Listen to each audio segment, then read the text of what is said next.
The NBA trade deadline is off to about as crazy of a start as anyone can ever remember, headlined by the Luka Doncic and Anthony Davis trade, as well as the De'Aaron Fox to the San Antonio Spurs. But will the Philadelphia 76ers get involved in the action with the Thursday deadline looming? I want to break into the latest reports regarding some interest around the league in Sixers star Paul George, whether or not that would be the right decision for the franchise to pull the plug on this three-star experiment. At this point, we've seen just 10 total games in which Joel Embiid, Tyrese Maxey, and Paul George have all suited up together. And while they are 7-3 in those matchups there just has not been enough of a consistent outlook. And it is fair to assess that to this point, it has been a failure with this. So should they take this lifeline and try and find a way off the Paul George contract in the future? First, let's dive into the reports for what we do know. And the initial report coming from Shams Charania here saying that the Golden State Warriors inquired with the Philadelphia 76ers about a trade for Paul George. This continues up with a report from Anthony Slater, who does an excellent job covering that Warriors team, saying that the Golden State Warriors are reportedly desperate at the trade deadline here. Now,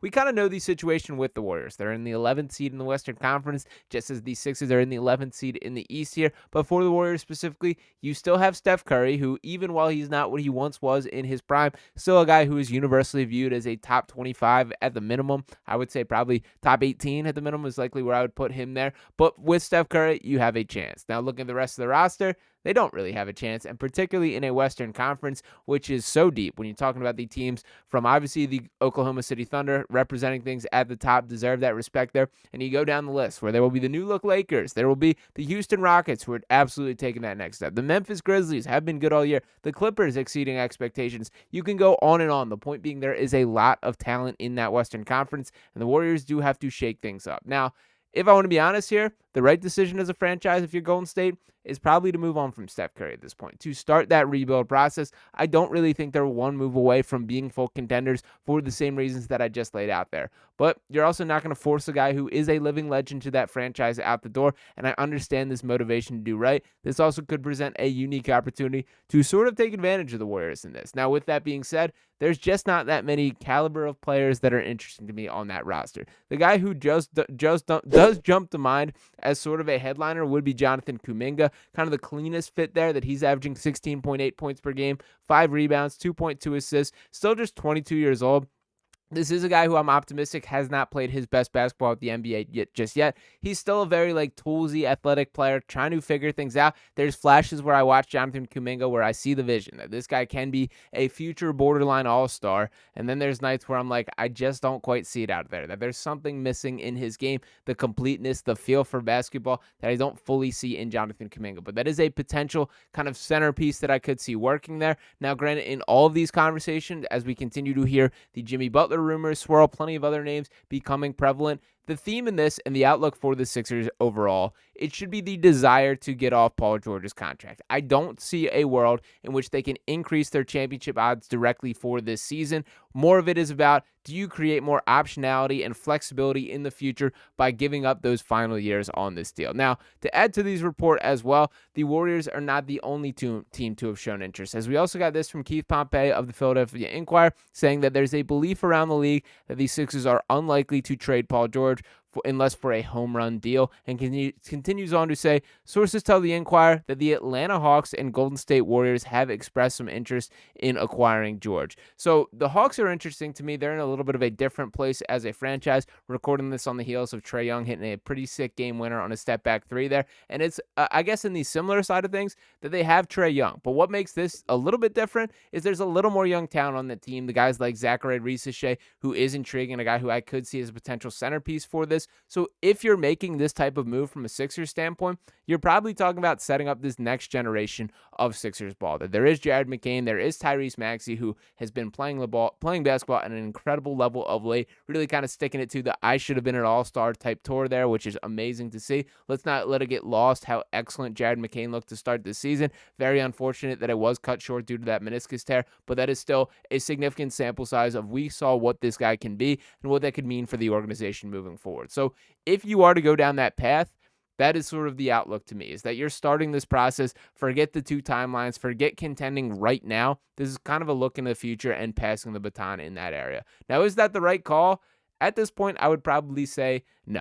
I think I would run with this for at least one full season. Let's not forget, and granted, Joel Embiid being the biggest variable in this, he is expected to suit up tomorrow for the first time in about a month here, has been upgraded to questionable at the point of me recording this. So we'll be interested to see if he can play like himself, but everything falls into place when Joel Embiid is on the floor. Now, that has been far too infrequent on the season. There is no doubts about that, but it's tough for me to put too much blame on Paul George. He has not been the problem with the Sixers team. Now, granted, he hasn't been the solution either, but he has not been the guy that is the reason this season has been off the rails. I think the frustrations for Paul George come from two separate areas. Number one, sort of a misunderstanding of who he is at this point in his career, that Paul George, he's not a bus driver. He's not a guy that's going to be the leading the face of the franchise, the number one option. We've seen it throughout his career that he is not quite that. And while that's often taken as such this blasphemous insult here, that list of players that can do that is incredibly small. I mean, we're talking about just this week, a Dallas Mavericks team sending away Luka Doncic, who took them to the NBA Finals and is pretty much universally viewed as a top 5 talent.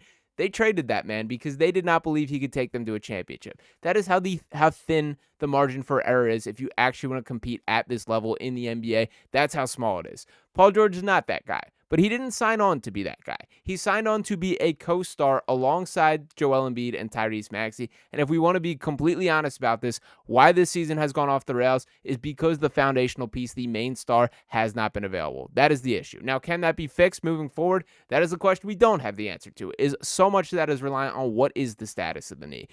We will see what he looks like tomorrow and what it goes moving forward. But my point being here, I'm not putting this on Paul as much as I think, the standpoint is. Now, to speak on Paul George a little bit more specifically here, we did get this report about him not being traded here. And this coming once again from Sixers Galaxy and Vince Goodwill here. It says, Paul George was informed by the Sixers management that he won't be traded during the year in year one of his 4-year contract, as the team quietly could be a suitor for Jimmy Butler, Vincent Goodwill said. Quote, I've heard that Philly quietly could be a suitor for Jimmy Butler. Theoretically, it would be a Jimmy Butler for Paul George swap. Paul George was told by management or ownership that we won't trade you in year one of the deal. Now, sometimes a picture says 1,000 words, and 1,000 words. And I'm not here to say that Daryl Morey is a liar, but there are people that would be here. Now, granted, if this was the Jimmy Butler swap, it's sort of the opposite approach. That when speaking about this from a Warriors or a Hawks perspective, that to me is sort of starting the rebuild from a Sixers standpoint, and they are looking towards that. If we're talking about a Jimmy Butler swap, the outlook for this is we're taking one last chance with Joel Embiid, man. Now, granted, he's not going anywhere. That he still has his contract, still has 4 more years on the books after this, but you're going 1 year, Jimmy Butler. Do you have playoff Jimmy in you, and how far can you take that team? And if you win a championship, it's kind of worth it. Or if you go deeper than the second round, it's kind of worth it, I feel, in that case. Now, granted, I still don't think that is probably the direction this organization takes, nor do I think it is the proper one. That while playoff Jimmy is absolutely in there someone, there's also this version of Jimmy, whatever you want to call him, unemployed Jimmy, suspended Jimmy, forcing a trade Jimmy, whatever version you want to use, that's who's there. And the root of this, once again, is because he's not getting an extension.